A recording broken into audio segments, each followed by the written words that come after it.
اور مفسرین کرام نے نبی کریم صلی اللہ علیہ وآلہ وسلم کی معراج کی بے شمار حکمتیں جو ہیں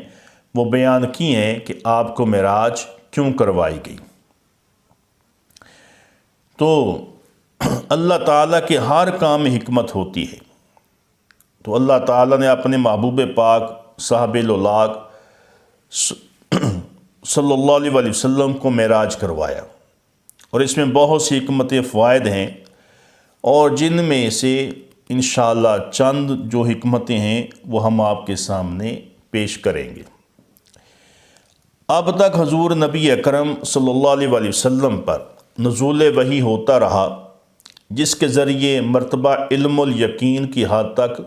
جو ہے سماعت فرماتے رہے۔ اللہ رب العزت نے اپنے پیارے محبوب علیہ الصلوۃ والسلام کو عین الیقین کے زیور سے آراستہ کرنے کے لیے اپنے محبوب کو اپنے پاس بلا کر اپنا جلوہ عطا کر کے آپ کو عین الیقین کی منزل جو ہے وہ عطا فرمائی۔ اور نبی کریم صلی اللہ علیہ وآلہ وسلم سے پہلے کسی بھی نبی نے اللہ تعالیٰ کا دیدار نہیں کیا، اللہ رب العزت کو نہیں دیکھا، تو ہر نبی نے سن کر گواہی دی، ان کے پاس وحی آئی تو انہوں نے اس پر یقین کیا اور اس پر گواہی دی، لیکن کسی نبی نے بھی اللہ رب العزت کو نہیں دیکھا۔ تو اللہ رب العزت نے نبی کریم صلی اللہ علیہ وآلہ وسلم کو اپنا جلوہ عطا کیا، اور تاکہ آپ کی فضیلت تمام انبیاء کرام سے زیادہ ہو جائے، پوری کائنات میں سب سے زیادہ آپ کی فضیلت ہو جائے۔ اور یہی ہمارا عقیدہ ہے کہ اللہ تعالیٰ کے بعد پوری کائنات میں سب سے جو افضل ہستی ہے وہ ہمارے آقا و مولا حضرت محمد مصطفیٰ صلی اللہ علیہ وآلہ وسلم ہے۔ اور ان حکمتوں میں ایک حکمت یہ بھی تھی کہ میرے محبوب کریم صلی اللہ علیہ وآلہ وسلم کی فضل تمام کائنات پر ظاہر ہو جائے۔ اس لیے حضور نبی کریم صلی اللہ علیہ وسلم مسجد اقصیٰ پہنچے تو انبیاء اکرام کی امامت کروائی، تاکہ انبیاء اکرام علیہ السلام پر آپ کی فضیلت کا اظہار ہو جائے۔ وہاں سے آپ تشریف لے گئے تو بیت المعمور پر فرشتوں کی امامت فرمائی، تاکہ فرشتوں میں آپ کی فضیلت کا اظہار ہو جائے۔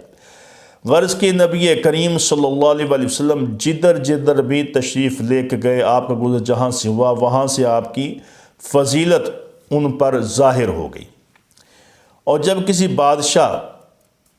بادشاہ کسی بندے کو اپنا قرب عطا کرتا ہے تو خزانوں کی چابیاں اس کے حوالے کرتا ہے، اس کو اختیارات عطا فرماتا ہے،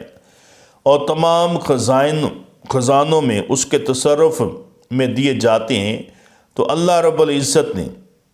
اپنے پیارے محبوب علیہ الصلوۃ والسلام کو بھی کائنات کے خزانے عطا فرمائے۔ اور مشکاہ شریف صفحہ 512 کے اندر اوپر یہ حدیث مبارکہ موجود ہے کہ نبی کریم صلی اللہ علیہ وآلہ وسلم نے ارشاد فرمایا، ان اللہ زوى الى الارض فرأيت مشارقها ومغاربها، کہ اللہ تعالیٰ نے میرے لیے زمین لپیٹ دی حتیٰ کہ مجھے اس کے مشارق و مغارب کو دکھا دیا گیا۔ اور اللہ تعالیٰ نے چاہا کہ اپنے محبوب علیہ الصلوۃ والسلام کو زمین کے ساتھ آسمانوں کے اختیار بھی عطا کیے جائیں، تو حضور علیہ الصلوۃ والسلام کو آسمانوں کی بھی سیر کروائی، زمین و آسمان کے تمام خزانوں کے اختیار حضور علیہ الصلوۃ والسلام کو عطا فرمائے گئے، جس طرح کہ حدیث مبارکہ میں ہے کہ اوتیت بمفاتیح خزائن الارض، مجھے زمین کے خزانوں کی چابیاں عطا کی گئی ہیں۔ یہ مشکاہ جلد صفحہ نمبر 512 پر یہ حدیث مبارکہ موجود ہے کہ نبی کریم صلی اللہ علیہ وآلہ وسلم کو اللہ رب العزت نے اتنے عظیم خزانے عطا فرمائے۔ اور پھر آقا علیہ الصلوۃ والسلام نے ارشاد فرمایا کہ میرے 4 وزیر ہیں، 2 زمین کے اوپر ہیں اور 2 آسمانوں کے اوپر ہیں۔